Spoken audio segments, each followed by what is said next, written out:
The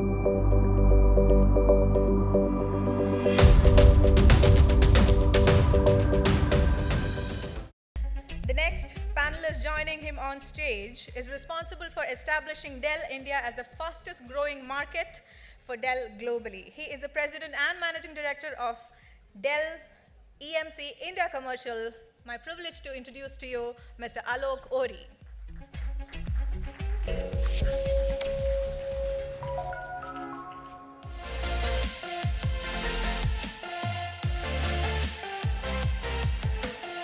Our next panelist has over 25 years of business and technical experience managing global engineering teams in the electronics and technology industries. This man is the founder and chief executive officer of the US-based Entensia INC, Mr. Devdas Verma.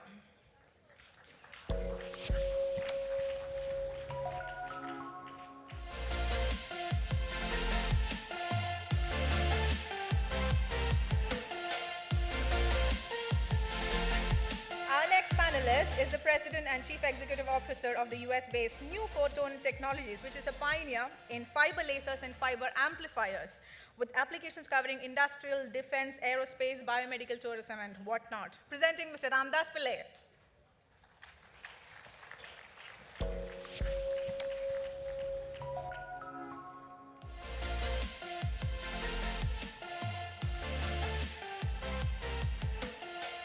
Our next man is the Chief Executive Officer of UST Global, a multinational provider of digital IT services and solutions company. Needs no further introduction, I suppose, Mr. Sajan Pillai.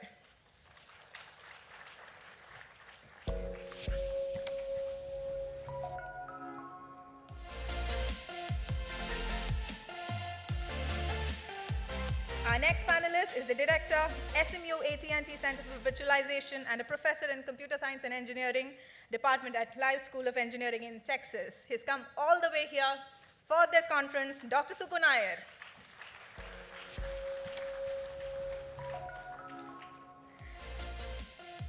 And finally, joining this August panel on stage is the co-founder and former executive vice chairman of Infosys, a man who really needs no introduction to this crowd, Mr. Chris Gopalakrishnan.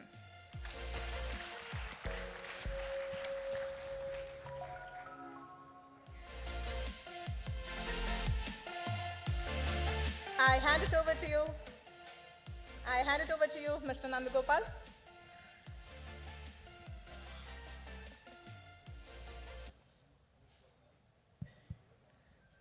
Yeah, so I think this discussion on data being the oil of the future couldn't have come at a better, or should we say worse time, because everybody's talking about data that's making big headlines across the world.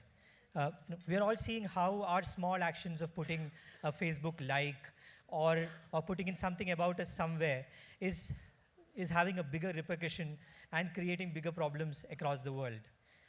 Everything that we do, from our heartbeat to the car we are taking or where we are going, all of that is sort of fueling a big data economy. But this also means there is a lot of opportunity out there, a lot of business opportunity out there for everyone. So we will start with opening notes from all the speakers, and I'll start with Mr. Ori to give his opening remarks. Good afternoon, friends. It's absolutely a delight and a privilege to be here today joining this panel. A few comments just to set the context for the discussion today. Let me begin by saying that, look, we are at the beginning of a massive global transformation. We like to call this as the fourth industrial revolution, which is coming on the back of digitization and automation. You really go back in time, in the last couple of years, there's a significant advancement that the technology has made, especially in the area of electronics, and that too related to the sensor technology. So a lot of work that has gone in there, in that space, has actually made the economics of sensor technology really very compelling. As they say that as the cost of something that goes towards near zero, the adoption rates go up dramatically, which is where you're seeing a whole lot of IoT, which is Internet of Things or Internet of Everything, that is coming into play. I like to make a little bit of a provocative statement here. and I do that quite often, that something that has a physical form will eventually become intelligent.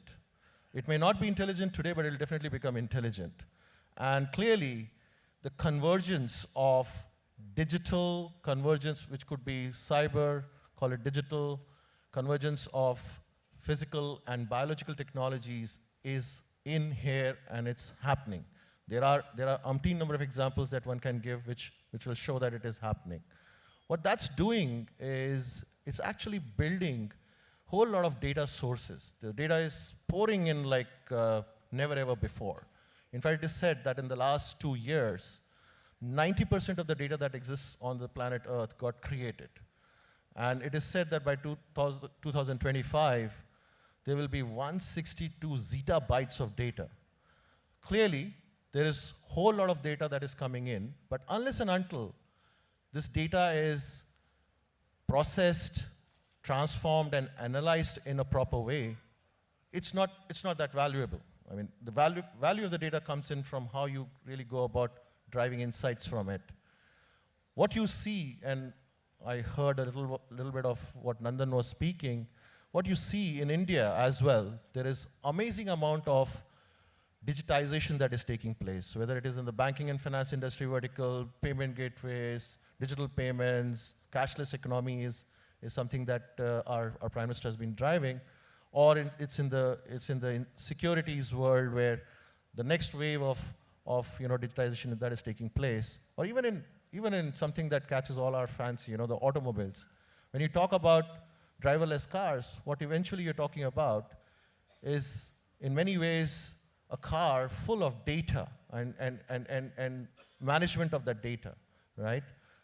So going forward, it's my personal opinion that we will find more and more of instrumented products. We'll find more and more of interconnected products, and of course, intelligent products. And in all of this, what is going to be really, really happening is human progress. Man has always created, invented to make progress, but this time around, this wave of progress is going to be just exponentially faster than what we have seen in the past. Last 3 industrial revolutions have definitely moved a whole lot of things in the forward direction, but this is going to be a much, much bigger one. With that, I'd like to just rest the case for the time being, let other panelists make their comments, and then we can get into a discussion. Sure. So we can go to Mr. Devdas. Okay. First of all, I just want to thank the organizers for inviting me. It's exciting to come back to my hometown after a number of years. And so I'm going to focus a little bit on purely one segment of industry that is responsible for creating a lot of data, which is Internet of Things. Now, it's unfortunate that whoever coined the term just called it Internet of Things and left it to us to define what these things are. So I'll just use a simple definition. Things are whatever that can create data in an automated fashion, so not humans. So in the last few years, the bots or IoT created data surpassed per year the amount of data created by humans. So that is itself a big challenge. But let me just back up a little bit, and for those of you who are wondering or not quite familiar with what is the scope of IoT, just define a couple of tangible things. Everybody knows your cell phone is an IoT. It creates data, receives data, it is got all kind of sensors, everything else. So I was here in December during the cyclone Oki. There was a lot of discussion during that time as to how we could have improved the situation, prevented some of the confusion or tracking the boats, etc. That's a good example of where some of these situations create a demand for a solution that a technology can provide. So I went and did some calculations, and my calculations showed that for about 10,000 rupees or so, you could actually build a satellite-based GPS tracker, and with software could actually not only track where the boats are, but predict where they're going to end up in a few hours or the next day. which is of enormous value for somebody trying to find them or locate them. Now, I know the government has actually initiated programs to do just that, but it's an example of a demand-driven IoT. Now, IoT itself is a very vast field. It could be as simple as turning on your coffee machine or something like that, but in reality, it can bring together multiple emerging technologies together, which is a big challenge. Sensors, as Alok said, have fallen 10x in price in the last 10 years alone. So GPS communication is much less expensive. Satellite communication is much less expensive now. Of course, cellular data is, again, 10 times cheaper now than in 2009. So sensor pricing, way down right now. The cost of transmitting data, whether it's cellular or satellite or Wi-Fi, again, down quite a bit. Storing that data, because this is all bringing all these technologies together in the cloud, everything else, again, it is much more affordable now. Then there are other technologies. Now, data is not information. Data can be misinformation, as we have found in the last US election cycle, or it could be noise. So finding information within data is very difficult. And with so many sensors floating around everywhere, the estimate says 25 billion sensors by 2020. That's a lot of noise if you listen to all of it. So how do you make sense of this data and extract information? And that's where closed loop programming or some kind of closed form programming, algorithmic programming, et cetera, is very difficult because there's so many different types of sensors. That's where machine learning came in, saying that we can sort of make sense out of this data based on past information. But that requires past information, or training data, as they call it. So that's one field. And then there's another one that is called blockchain, which is a ledger or a trusted transaction processing system which could play in this. So my point is that IoT is a very vast field. It can create a lot of data. So if you want to prepare somebody for IoT readiness, you have to sort of play in all these fields to provide the scope. You don't have to use all of it. The other application of IoT could be, very interesting application could be electronic voting. Now, there's a lot of mistrust about voting machines, for example.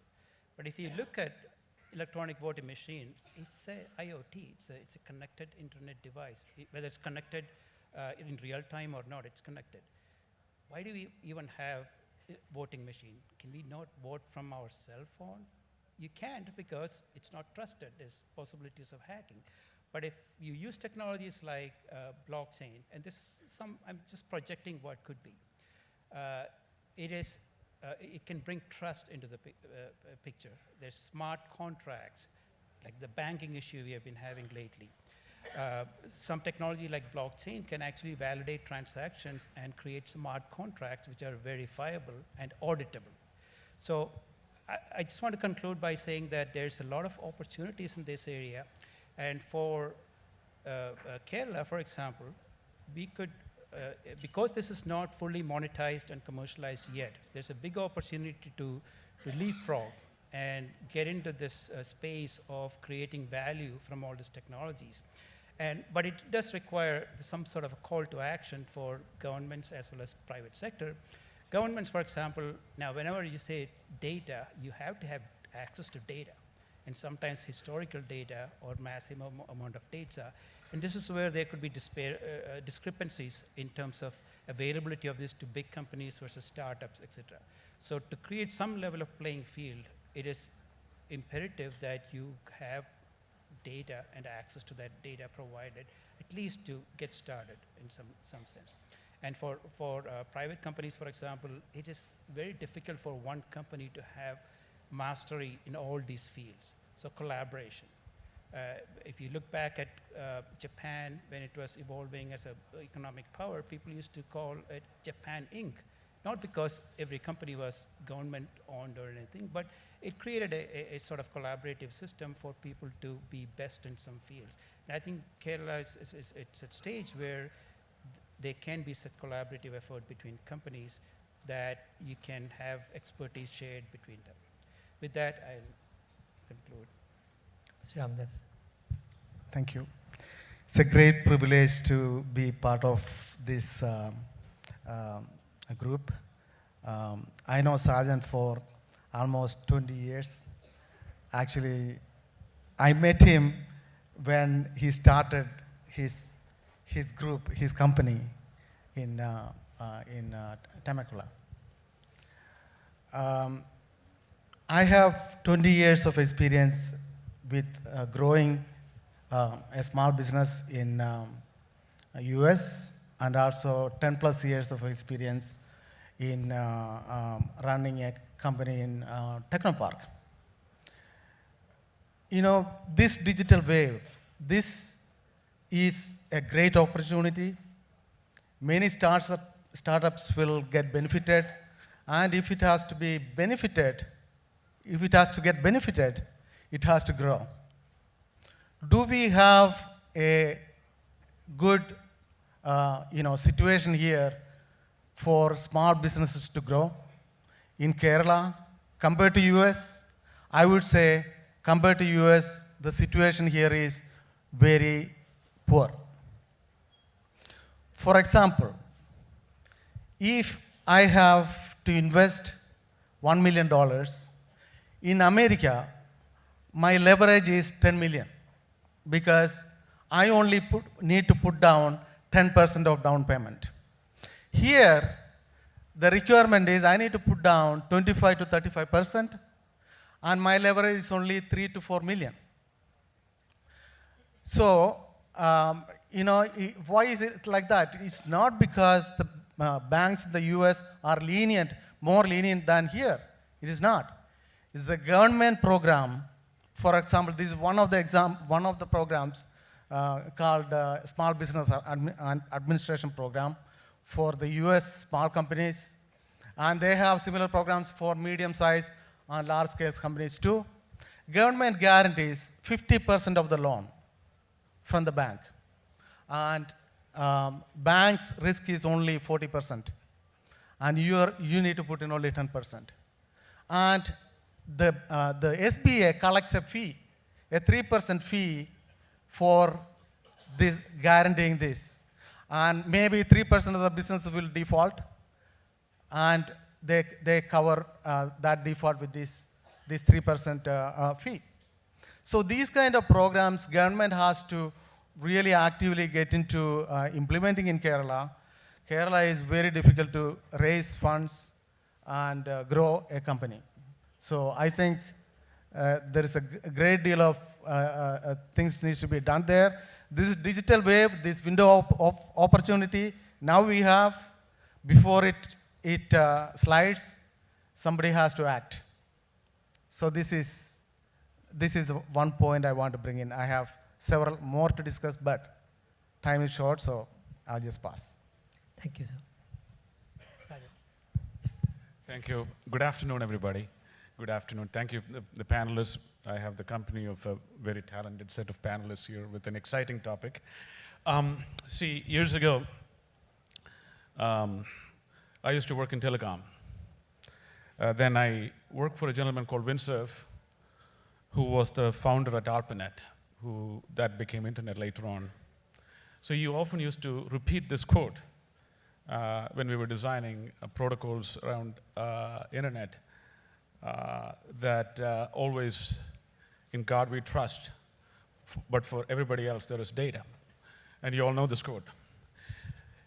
See, when that happened, we couldn't anticipate that every interaction could have an exhaust, and that exhaust could create data, and that data could be leveraged as the new resource. Just like oil fueled industrial age, data is now fueling the digital age. It's incredible what is happening across the world, but yet, as great as these signs are, there are lots of guardrails that we need to put in place, lots of risks that you had alluded. In Kerala specifically, I'm most interested in talking about here is there is a vast array of data jobs that are happening in the horizon. Vast array. Just like oil had to be refined, data by itself is useless.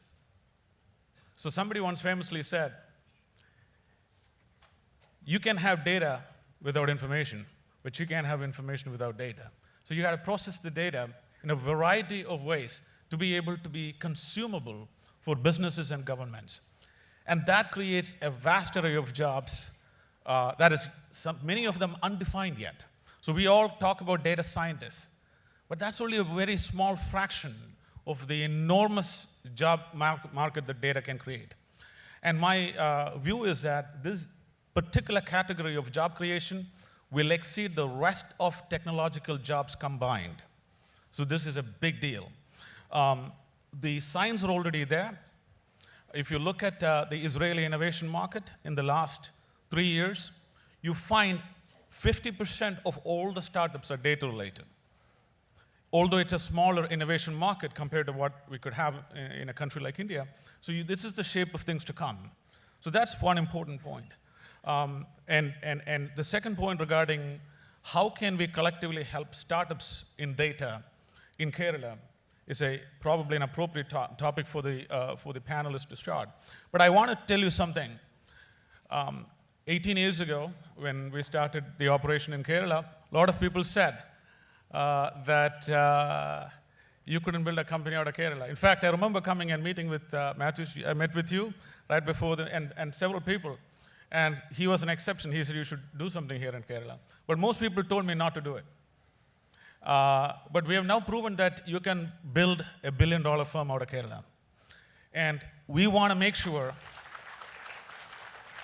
and this is very important, we want to make sure in the next decade, in the next 10 years, we help innovators and like you and to start at least 10 unicorns out of Kerala.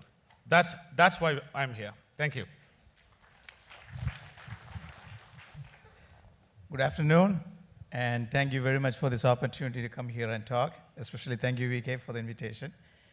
Our moderator asked me to talk about data security and privacy, and I'm very sure you're not interested in that at all. So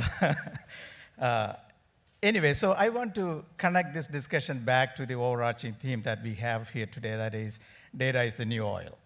There has been a lot of discussions and theses have been written on this metaphor or comparison.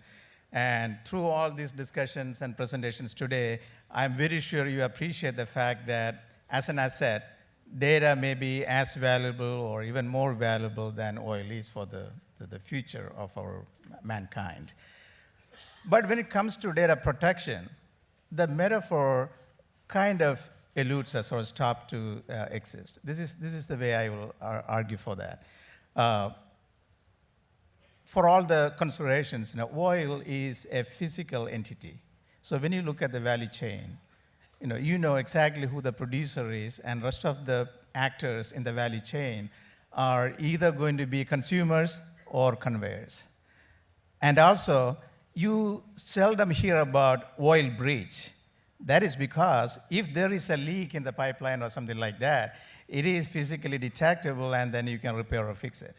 Whereas when it comes to data, it is quite abstract in nature, if you will, it's kind of ethereal. And if I oversimplify the whole value chain, the end users are people like us, you and me, and then we have businesses, and then we have governments, who will collect data and do things. But the important difference in this data value chain is every actor is a producer. We all produce data. We produce data, businesses produce data, government produces data. And at the same time, we are all consumers too. So that makes the whole dynamics kind of difficult. So in that ecosystem, if somebody asks, how do you protect the value of data? There is no blanket process or no blanket technology you can apply to protect data. So for that, what you need to know is you need to understand the various vectors through which we lose data or lose privacy and things like that, and try to fix one at a time. So in the limited time I have, I will try to offer a couple of well-known ways by which we do lose our privacy. For starters, as a consumer, as an end user, think about this. How much information are we giving out through social networks. Nobody is telling us to put that much information out there, but for some reason we do. In fact, in 2008, there was Sangaira coining of a new term called Zuckerberg law. What he said is, for his own benefit, that every year we are putting out double the information than the previous year. And this is exponential in growth, if you really look at it. I mean, it's doubling every year. And that much information is there. And then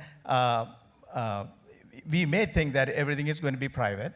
And sometimes you may even see some kind of agreements with Facebook or some social networks like that, that some of the information is going to be protected. I don't want to get into the details of the latest news. So much information has been given out to some other companies, right, from Facebook.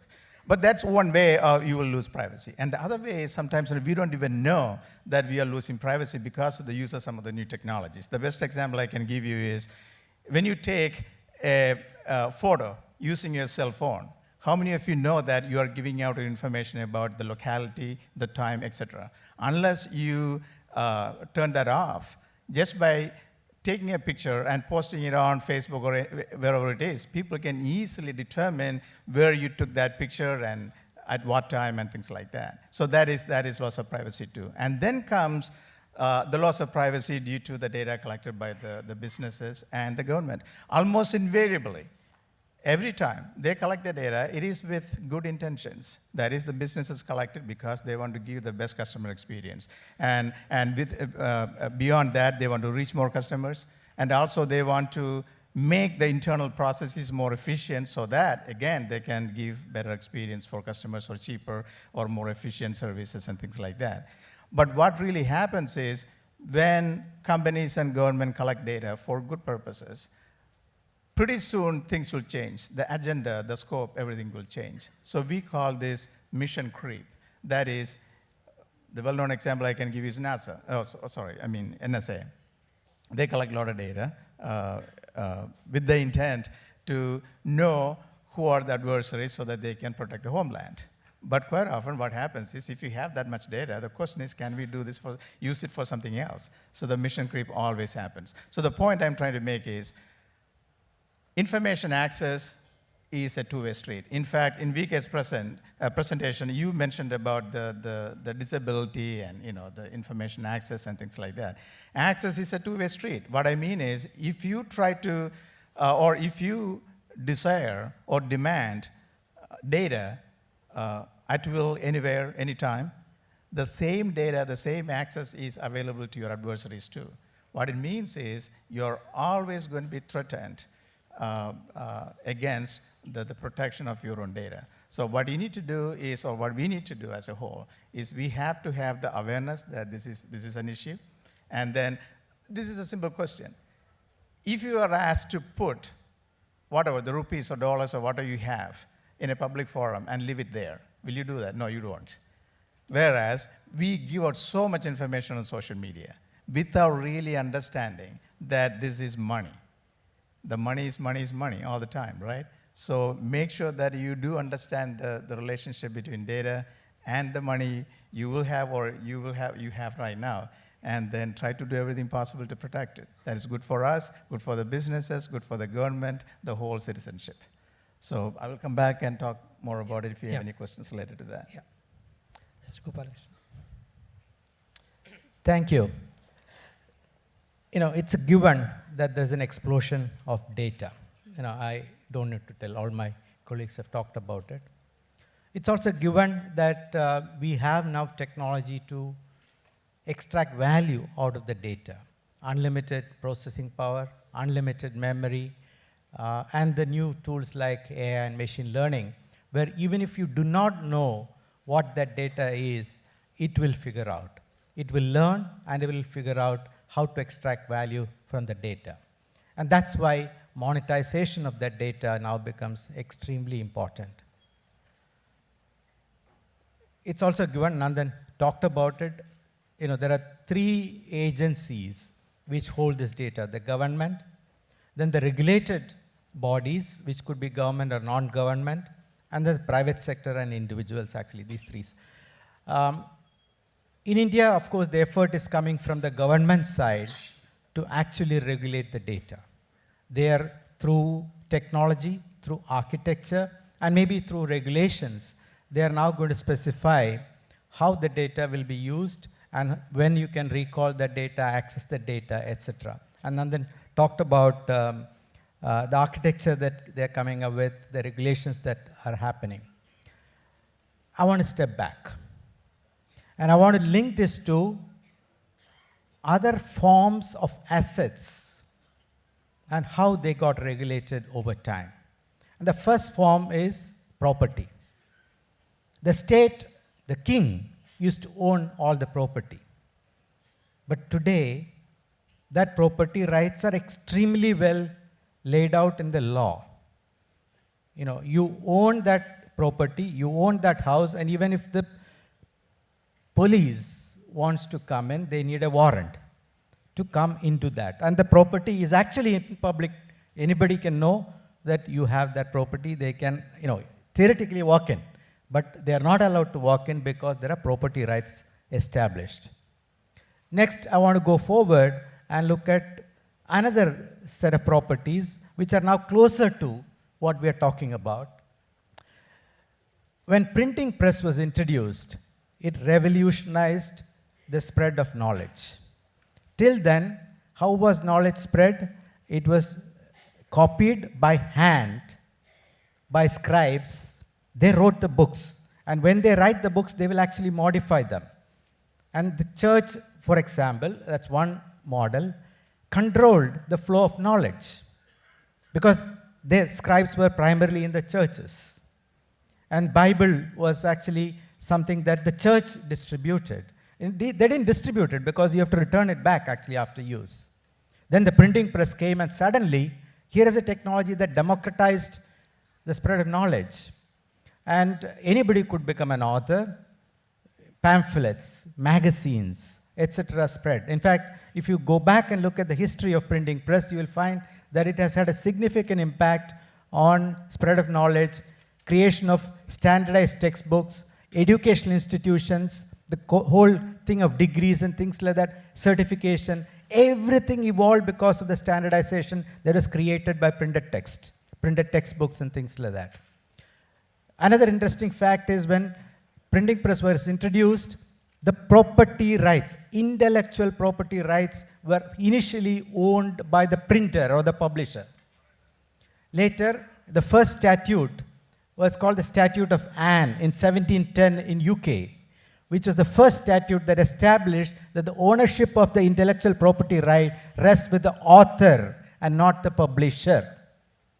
It is also freely available, but textbooks are available. In fact, today, the challenge is you can even modify it. But we have now a legal framework which allows you to now contest this and establish your rights. Again, through the establishment of legal framework and things like that. So I now fast forward to today, when data and identifiable data is the asset. Because we have moved into the realm of digital. So the intellectual property right from publishing works is an intermediate step to what we have now. And we have explosion of data, so everything about the individual, everything about the entity can actually be captured and monetized. And that is why it's called a wealth, it's called an asset. So we need a new set of property rights about data. And I think this is something that will be framed, I believe. And we have to go back into established legal framework because law is all about, established norms and things like that. So we can actually learn from how property rights were created in the physical assets, how property rights were created in the intellectual area and the intellectual property rights, and we can come to data protection and data ownership rights and things like that. I strongly believe that the governments will have to step in because these will have to be regulated because of the widespread availability and use of and misuse of data. And the regulatory framework, the legal framework will have to be created. in order for this to actually be protected. And we can decide on how this is going to work. For example, in property rights, etc., you have the state's ability to tax the property. That was established because states have to provide certain services and things like that. In the case of intellectual property rights, again, there is a specific mechanism to put your copyright message in there. The whole area of patents and things like that are there when it comes to an idea that can be exploited, a product that can be exploited for many years and things like that. This has all happened in the last 15 years. Maybe even less than that, actually. If you look at Google, was started in, I believe, 1997, which has massive amount of data of individuals. Facebook was started in maybe 2006 or 7 or something like that, 10 years back. So it has happened actually all too soon. And suddenly we are realizing that data is an asset. India is probably one of the first countries where actually established norms are coming up in these areas. But it has to be now taken forward into data in its all form. We will also have to establish identity of the data or ownership of the data in some way or form. Some way of establishing a hashtag or a seal on that data saying that it belongs to a particular individual and things like that, maybe a certificate authority, etc. And once that's done, and the regulations are there, I think this will happen. I think that's needed for monetization, because monetization is happening, will exponentially grow in the future, because anything that you can think of is producing data, and that data is monetizable. So I'll again take on the same point and open to the panel the fact that all these companies that are owning the data or have the data with them are becoming huge, right? And it's almost monopolistic if you look at a Google or a Facebook.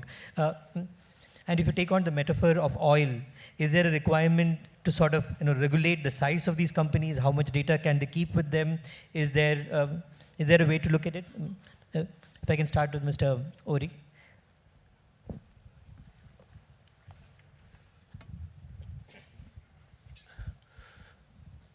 See, again, this is something that is very tricky. At the end of the day, when you try regulating things beyond, or rather constraining things beyond what is naturally okay, you will create a whole lot of other issues which will be not in the right ethical space, right? So from that perspective, I think it's important for the government to really look at putting a regulation framework, a regulatory framework for protecting the rights of the people who are the actual owners of the data. But it cannot be something that can be constrained. Companies will eventually do what is right for building a business. If that business is based on data, they will continue to have more and more data access that they can get to. But they can't be stopped from doing something that is in the space of natural business development and growth of the company. What is required is a regulatory framework so that people's rights, or rather the ownership of the data rights, are protected, is my personal opinion. Yeah. And other point I want to come to, Sajan, is that you spoke about how data is going to create lots of jobs, and you sort of need to skill up a place like Kerala to take on that opportunity. But also, if you look at the fact that AI and ML is based on this data fuel, and all of us fear that AI could take away jobs. So how does this work? It's a catch-22 kind of situation. It is. In many situations, artificial intelligence and other forms of advanced intelligence systems would radically eliminate and morph the jobs. So in a social system that is very static, many of the Western societies are very statically oriented. Fortunately, a dynamic population like India, we are in the middle of learning. So new things happening is actually good for countries which are rapidly learning. The countries that are growing at 2-3%, which is economies are static, jobs are static, they're going to have a lot more disruption for sure in the AI, machine learning, that type of phase. This is a real fear. There's a lot of people thinking about and trying to solve this problem. But let me go back to the opportunity part of it. The opportunity part, particularly for India, is that we hold a fourth, 25% of world's youth in this country.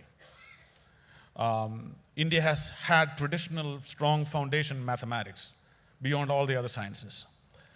Number three, fortunately for us, information technology as a precursor of the data revolution already started in India. So in many ways, we are ideally positioned for luck of the draw or the fortune of the history to be at the right place at the right time to take advantage of this incredible opportunity. We missed the industrial bus, but we're not going to miss the information bus. That's why all these people are here. All of us are here because this bus we're going to catch. So that's one important point. Second point is it has to have deliberate policies. Now, economic policies and educational policies have to be in tandem with this opportunity. The reason why we succeeded in information technology is because the economic policies government made 25 years ago, especially regarding taxes, especially the focus of building technoparks. There was a concerted effort that was done that enabled us to capture that opportunity. Today, data provides even bigger opportunity. You talked about IoT, we talked about data privacy laws, we talked about data security. All these things have to be implemented by vast number of human beings. Artificial intelligence is not going to take that away. So things that are needed fundamentally is our colleges need to have new curriculum that is focused on applied data sciences, data management practices, data management techniques. We should incubate data companies, just like Israel is doing. We have the right brains. The venture money and the private equity money has to flow. A lot of the folks here have been extraordinarily successful in the previous generation of companies, the information technology companies. We can use some of those brain power and the assets to start the data companies, just like, again, I go back to Israel, they started 3 years ago, so it's not too far. We can start this in Kerala. So we are in the right place. The academia, the government, and the entrepreneurs in Kerala can come together to produce what is needed in terms of our training of the young talent that we richly have. One more thing that I want to emphasize. 50% of the world's population live in cities, right? About half of it live in villages.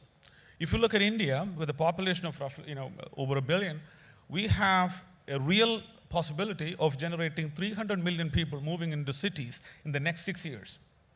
That's roughly the size of the United States of America. Just means that the amount of opportunities for urbanization, and mostly because of smart cities and other things that we've already started, is explosive. But if you don't manage that properly, if the opportunity is not leveraged, it can be chaotic. So the whole idea of, my point is, it's not just international market. We can apply this data science and data-related business for domestic consumption because the opportunities are so tremendous, just because we have the demographic divide today. Thank you. Nandu, can I just add to what Sajan is saying? I think I fully agree with what he's saying. In fact, I echo most of what he just said. But we should also recognize the fact that humans and machines have always coexisted, right? I mean, we have invented these machines. We have worked alongside these machines. So we shouldn't be taking AI, machine learning, and all of these things to be taking away the jobs from us. Quite honestly, I think there will be a new era of partnership between machines and human beings. And that will definitely make our lives a lot more comfortable, a lot more peaceful, because a whole lot of repetitive work that can be managed using a better and a much more intelligent machine will get taken care of. I mean, it's not really dreaming if one was to say that, look, there will be a day when you don't need to have a driving license. Why would you need a driving license? If there are going to be driverless cars that are going to be driven by themselves, you don't need a driving license. You don't need to drop your kids to school. I mean, they can just get into the car and they'll get dropped to school. So what will happen is that it will push some of the low-value activities out of the realm of human beings getting engaged in it. And it will actually have human beings move up the value chain.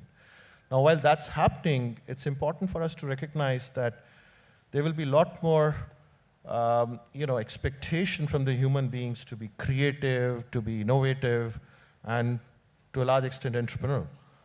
Machines will obviously bring in scale, they'll bring in efficiency, they'll bring in predictability in whatever needs to be done, and at a much more faster pace. We need to get prepared for that era, and the preparation will come in from, to Sajan's point, all about looking at our curriculum, looking at whether we are actually creating the next generation of skills that are required to be successful in that space.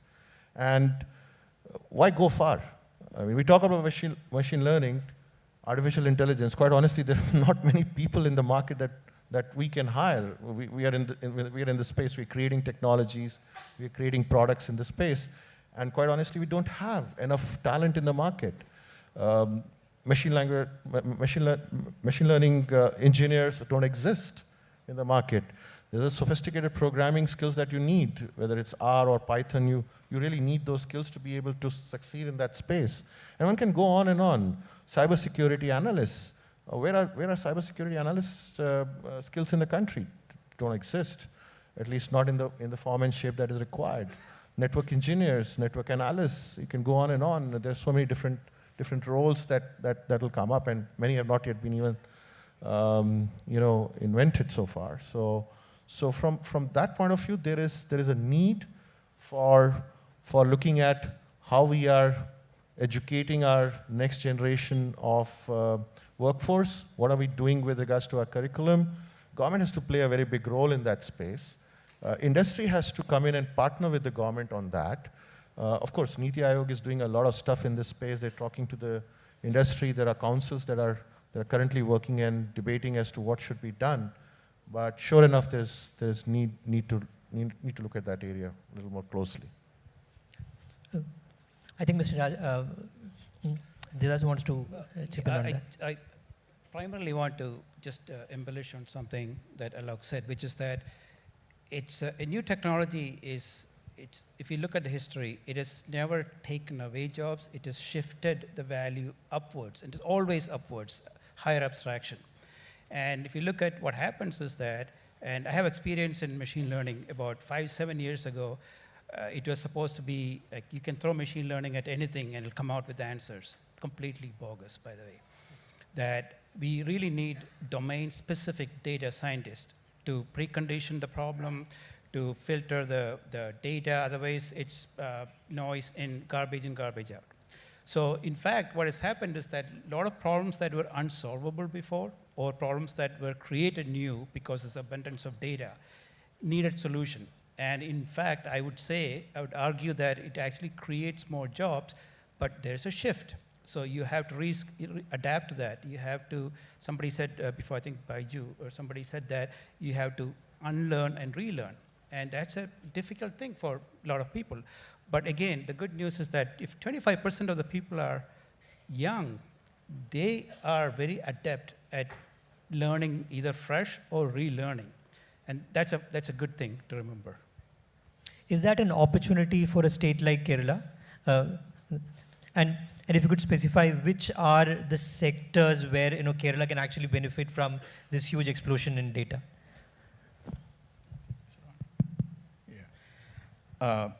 In fact, I really go back to the point that Sajan was saying. It looks like we are at the right place at the right time. So let me try to say what I meant by that. If you talk to different verticals, different businesses, and Sajan, you told me that you have some business with AT&T. I was having a conversation with what kind of skills you are looking at a fresh graduate from university now. So the answer was very interesting. They said, we are looking for a unicorn, who can deal with data science, machine learning, AI, et cetera. And then they should be knowing network engineering, and they should be able to code. So if they can do all these 3 things, or 4 things or 5 things, then they are suitable for the workforce. The point being, even though there is a fear that a lot of jobs are going to be taken, but the truth is the amount of data, the amount of automation that is happening is almost impossible without the human factor amplification. So that has to be there. But the way we should be presenting ourselves into that ecosystem is we should be enablers of those technology. And then comes to cybersecurity again. on a regular basis, what we do is we go back to businesses and ask them, what are the various skill sets you are looking at when you made the newest hire? So as educationists, what we need to do is we need to make sure the curriculum is changing along with the needs in the marketplace. So every 2 years, I will ask my industry advisory board to come back and tell us, what are the top 10 things you are looking at? And then I will go back to the faculty and see whether we have a coverage of those things in the curriculum. If you don't, we will be introducing new courses. That's the only way we can keep up with the changes that's happening. So going back to Kerala, if you are saying that software is the key, or AI and algorithms is the key, we are best for it. The interesting thing I heard from some of the telecom companies like Fujitsu and all is that now the whole telecom market is going towards virtualization. That is, we knew cloud can be used for data, we knew cloud can be used for computing, but people do not understand how cloud can be used for telecom. So what is really happening is AT&Ts of the world are replacing their huge routers with cloud. They are taking those intelligence and then all those routing intelligence and putting it on the cloud. So why am I saying this with respect to Kerala? Now, you can write these network applications as software programs. And these companies are telling me that they get calls from young students from India and China asking, we developed a new network virtualization program, can you put it on your system? So the idea is the barrier to entry has come down a lot. And then I can imagine so many companies coming up in Kerala, a place like that, where we are very good in algorithms, very good in software, and then participating in that new technology space. If you'd like to add on, Mr. Kumar. So first point is, if I look back at what triggered the IT revolution in India, one of the things was introduction of computer science programs early on. Very early on, computer science was included in the IITs and then pretty soon onto other engineering colleges and things like that. And we scaled up the engineering graduates. The industry stepped in and said, we will convert engineering graduates to computer science graduates. So fast forward today, we have to introduce, I believe, a required course on AI and machine learning in every engineering curriculum. Because whether it's research in physics, research in biology, research in any field of engineering, AI and machine learning will be required because that's a tool now. If you want to analyze data and things like that, if you want to look at problem solving, it's a tool that you need to use. So AI and machine learning across the board, I would even say, even in BSc, even in BCom, introduce AI and machine learning and create a awareness around this. Second, you need to create practice sessions, ability to practice these things with real data, or let's say data that's abundantly available. The more data that you have, the better your algorithms will become. And you will also learn how to program these systems because the programming paradigm is very different. So data cleansing, curating this data, feeding the system with,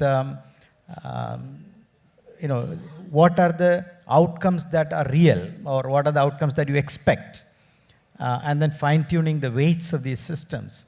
There are many skills that you need to now gain, which is unlike the programming paradigm of the previous era. Now, how are we developing these students? We are still teaching C programming or Pascal programming, maybe not Pascal, but Java and things like that. We need to fast forward and look at how can students practice these things. Do we have workbenches or mechanisms to practice this? Can we make data available? Very rarely, I know, students practice with billion rows of data. They don't have access to that kind of data now. Now, can we make that kind of data available? That's the second thing if you want to create an industry. And the third is, I strongly believe, and I come back to my first point, a regulatory framework will have to be created sooner than later The sooner we create that regulatory framework, the faster we will create this industry. And we could be the first to create that industry if we have the regulatory framework. You ask this question, are these companies too big? That's not the right question to ask, because we don't want to restrict any company's size. But what we want to do is create a level playing field. Let then the best companies win. And the level playing field can be created only through the regulatory framework or an industry body coming forward and saying, these are the standards which everybody will adhere to. I don't think this will work with standards. This will have to be through regulatory framework because there's money involved. Huge amount of wealth to be created. And when that happens, you need a regulatory framework. It's about property rights. And again, I reinforce that. It's about property rights. And property rights will have to be enforced through the legal framework, and that means regulations. So clearly, we need to actually create research frameworks. We need to create educational programs. We need to think forward 20 years from now, 30 years from now. What is the landscape going to look like? What are the paradigms that are going to be relevant? What platforms are going to be relevant? What technologies are going to be relevant? And how are we preparing our students to actually take a full advantage? Because the educational system takes years to change. So we have to actually step back and say, how can we plan for the future? Is there a level playing field? I guess this is something that you would like to speak about. Yeah. No, I totally agree with Dr. Gopalakrishnan. The quality of students that are coming out, we have about 1 lakh plus engineering students a year from Kerala, from inside Kerala, engineering colleges, and as well as from outside. They are not readily employable, and how much of an effort is going to be there to have them, their curriculum tuned to give us good results that we can, readily employable in terms of artificial intelligence and all these software side as well as hardware side. These guys are not, so what is required to do? I don't know if it is possible in the near future to do that kind of a drastic change. No, Sukun Nair just said something which is, I think, very important. He said he goes to his industry advisory body to change the curriculum. How many of our universities go to industry advisory bodies and immediately change the curriculum? I don't know. That's a challenge. So all the questions are coming in through the Kaizala app, and I already have a few questions. And I'm taking one of them. And so the question is, do you see data quality as a concern for actually working on it? And if I can take it to Dr. So I also feel that, because of this opt-in, as it is happening in case of most of the data that is being generated, everybody's in an opt-in mode before we actually figure out whether we should give our data. Is that actually creating too much data, or would we have better quality data if people actually opted in on their own? Yeah, I'm not very sure exactly what the question is, but let me try to answer Yeah, it. The question is the quality of data actually, is the quality of data a concern for analytics? All right. So going back to his comment about data and information, if you really look at it, we have 3 different stages.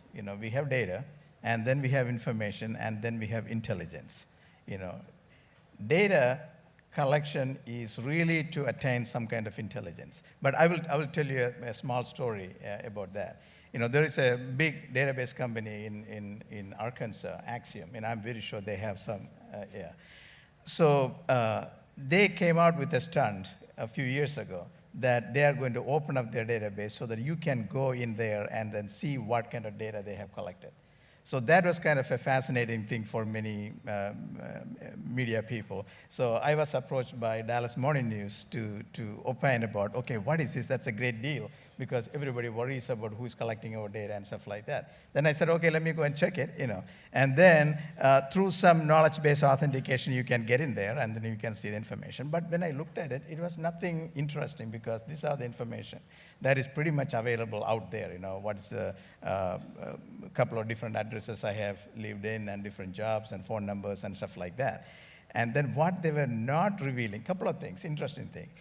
What they were not revealing is what kind of intelligence they gathered from the data they collected. And second, they were trying to tell the users that go through the data, and if you want to change it or if you want to update it, please do it.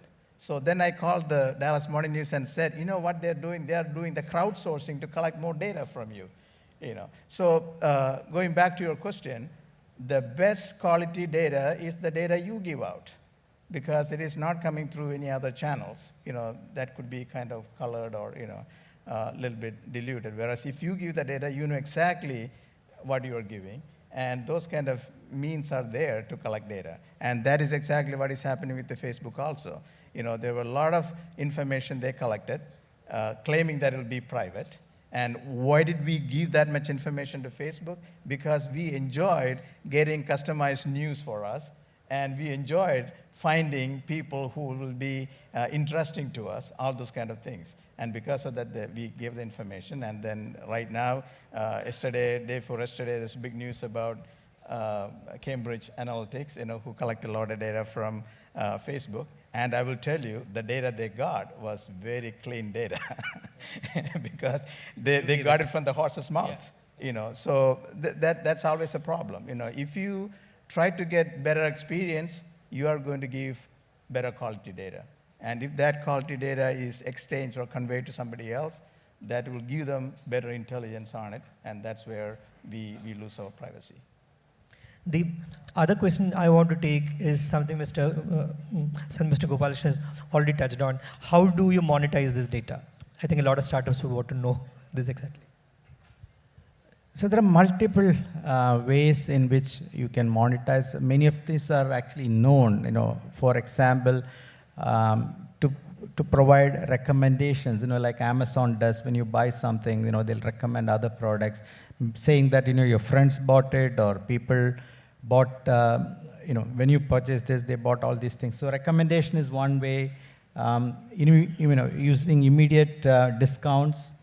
If you're going to leave the site, suddenly reduce the price by 20%. So it can be used in e-commerce. It can be used to target advertisements for you. It can be used to actually specify new services and products. It can be used to, so the ability to monetize is huge, provided we are able to analyze and come up with intelligent inferences. And that's what technology, to me, it's left to your imagination, because I don't think we will be able to tell today all the things that could be done. But triangulating the data that is available, even if your name and nothing is there, just by looking at patterns. You talked about location and time. It doesn't have any, but location and time, and they then combine that with a Twitter or a Facebook where you posted saying that they will be able to immediately understand, I'm interested in technology, I'm interested in Kerala, X, Y, Z, because this is all now through machine learning and things like that. You are throwing the power of machine. And this is not new. When you go back and look at just computing, start of computing, numeric processing, as human beings, we can add, let's say, 50 numbers in 1 minute. But a machine can do probably billion numbers in a minute. Right? Machines have always exceeded human capability when we throw machine, power at it. And hence, the machines have become very good at recognizing faces. The machines have become very good at translation. No human being will be able to understand every single language existing. The machines will be able to. So you can use your mobile phone and listen to any speech and get it translated in your native tongue in real time pretty soon. These capabilities are going to come very, very quickly because we're throwing the power of the machine at the problem. And data is what is going to enable that. And so how valuable is this data? I would say we can't today imagine the wealth that is possible to be created. So if you think about a real-time translation program from any language to any language available on a mobile phone, how valuable is that? The monetization piece of that is not even possible today. And so we don't even be able to estimate. So if Facebook is valuable, 300 billion, 500 billion, I don't know what it is today, maybe that company is also valuable, 100 billion plus. So that's today very difficult to say. Yeah. But it's valuable, hugely valuable. Yeah, Mr. Ori wants to add on that. I think Chris is absolutely dot on the mark when he says that it's very tough to visualize all possible ways of monetizing the data today. And sure enough, there's going to be a whole lot of newer ideas that will come up. Going into the future, I think one thing that is a common denominator for the success, or call it guaranteed success of the businesses, and I should say even for the governments, is going to be the experience. It's about the customer experience when it comes to businesses. It is all about citizen experiences when it comes to government. And I think that's where the data will play a huge, huge role. We are already seeing it happening. I mean, most of the companies today are looking at their customer data and trying to figure out as to what's the best way of engaging with the customers, what's the best way of serving them. Could be products, could be services, whatever is getting delivered to them. How can you improve on that? And I think eventually the companies will get differentiated basis what experience they deliver. Product differentiation, or call it technology differentiations and services differentiations, are becoming very, very narrow. I mean, there's a lot of closeness that is coming in. I think that's one area one needs to really ponder on. Yeah. Sorry. So I just want to, it's a great question. How do you monetize? It's a great opportunity. How do you make money out of it? So it reminds me of the story. So a CEO a long time ago, was on vacation. He started flying in a hot air balloon, was floating around, and he lost his way. So he saw somebody on a camelback riding, so he's close enough to the ground. He yelled at the person who was riding on the camelback, saying, "Hey, can you tell me where I am?" So the person, the camelback, looked up and said, "You're roughly 23 degrees, 12 minutes north, and 15 degrees east, with northerly winds blowing in your direction." So the CEO who was on the balloon listened to it and then asked the person who was on the camel, "Are you a data scientist?" And he said, "Yes, I am. How did you know it?" He said, "You gave me all this information, but I can't do a damn thing about it." Right? And the person on the camelback looked up and said, "Are you a CEO?" And the person said, how did you know this?" He says, "You blew your own hot air. You don't know where you came from. You don't know where you are, and you have no idea where you're going." So much of data science is this. So we give them a lot of data, they don't know what to do with it, and the person who can bridge this is going to make a lot of money. So it isn't about data. So when we say data is the resource, people don't make money, drilling oil from the ground. They make money when they sell it sell the petrol. So how do you refine the data into insights that can be used for actions? So here's an example. 90% of healthcare costs is spent on 10% of the critically ill patients in the world. So if by behavioral modification and predictive analytics, if we can swing 2%, so in healthcare economy, that's $1 trillion leverage, right? So that's math. So it doesn't take much to make money out of insights. And there are companies that are doing it today. In Kerala, there is hospitality. And I think this morning we had a great discussion on the Emirates and what they're in the travel business. That business alone is a magnificent opportunity to create predictive customer experience. That's not a big business, but it's a great business in Kerala. Education, retail, and financial services. All predictive analytics can be used to make money today. You don't have to wait for tomorrow. It's a massive opportunity to make money, but I think we have to be careful. There are still challenges, and somebody asked me, the question was, are the jobs going to go away? My point of view is, we are not running short of problems to solve in humanity. There's 1 billion people starving today in the world. There's 1 billion people stuffed today, right? 4 out of 10 girls that are born today will never see the inside of a school. Children mortality is barely below what it was 40 years ago. So we are not running short of problems to solve. There's massive amount of problems to solve. We don't have to solve trivial problems with what we're talking about. And that's the whole point, is I think the opportunity is there are tremendous amount of problems to solve. We now have a new tool to solve those problems. And particularly like a country like India, and sitting here in Kerala, I cannot but feel optimistic about our possibilities. So just to very quickly add to that, so you talked about similarities between oil and data. Just like oil can be refined to different levels, including aircraft, fuel, as well as high octane, low octane, different values, crude oil, etc. So that's a good analogy in how to improve the quality of data. But the other thing is that, though, there's, in terms of differences, I mean, since we're talking about monetizing data, so data has different characteristics.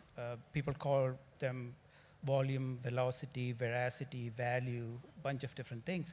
But the whole point itself is the refinement of data. And the other characteristic of data is that data that is static has value, but limited value. For example, if I have my GPS, my phone is telling me I'm home. Nice to know, but not much more information. But if the data is changing, the value is changing, if I'm traveling, if I'm going in different places, and how quickly it is happening, that data, converts to a substantially more valuable information. So that's something to keep in mind, that the nature of data and how to monetize it based on its characteristics. And that's a lot of science and engineering and work. So from the same data, you could mine so much different information. So I've just been told that we have already passed our time. So I'm going to wrap it up quickly by sort of giving us, so it is obvious that we have all established that data is invaluable, and the value is only going to go up. We don't even know how valuable it's going to be in the future. And it's a great opportunity for a place like Kerala, but then we have to sort of understand and realize and work towards actually exploiting that potential. So on that note, I'll end the panel. And I have a lot of great questions. I'm sorry I couldn't take all of them. Thank you. It's said that one of the reasons why data is so precious is that it lasts longer than the systems. So for a very deep and relevant discussion on what is here to stay, gentlemen, thank you. And we would like to extend our appreciation in the form of a memento. And for that, I invite one of the members of the panel, Mr. Chris Gopalakrishnan, who's also the member of HPIC. He is technically the host. So I'd like you to present our mementos to our panelists. First off, to Mr. Alok Ohri. I request you to take the center stage while presenting it so that our photographers get to click you better.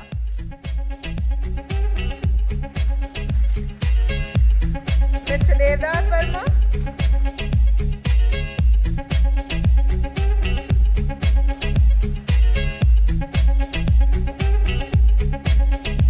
Mr. Ramdas Pillai.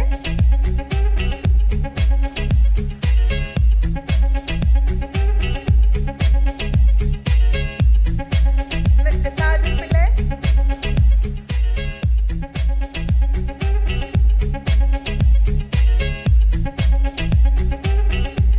Dr. Soko Nair.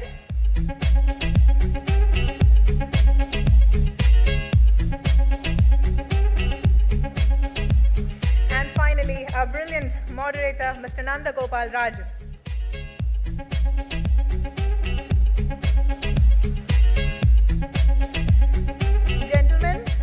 also request you to please take the center stage and pose for a picture.